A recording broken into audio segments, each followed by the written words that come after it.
சென்னையில் தாவேக தலைவர் விஜய் தலைமையில் இன்று மாலை நடைபெறவுள்ள இஃப்தார் நோன்பு திறப்பு நிகழ்ச்சியில் பங்கேற்க வாணியம்பாடியில் இருந்து வழக்கறிஞர் சையத் புர்ஹானுதீன் தலைமையில் தாவேகாவை சேர்ந்த இஸ்லாமியர்கள் மற்றும் அக்கட்சியினர் என சுமார் 250 பேர் பேருந்துகளில் புறப்பட்டு சென்றனர்.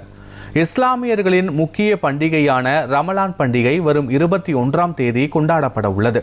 இந்த ரமலான் பண்டிகையை முன்னிட்டு தமிழக வெற்றி கழகம் சார்பில் அக்கட்சியின் தலைவர் விஜய் பங்கேற்கும் இஃப்தார் நோன்பு திறக்கும் நிகழ்ச்சி இன்று மாலை 6 மணி முதல் இரவு 9 மணி வரை மாமல்லபுரம் 4.5 ஷெட்டன் ஹாலில் நடைபெற உள்ளது.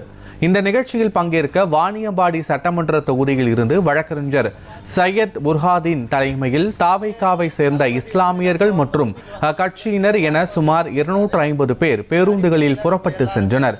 இவர்களை அக்கட்சியின் நகர செயலாளர்கள் ஷேக் அஸ்லாம், வெங்கடேச சன் ஆகியோர் அனைவரையும் ஒருங்கிணைத்து அழைத்து சென்றனர்.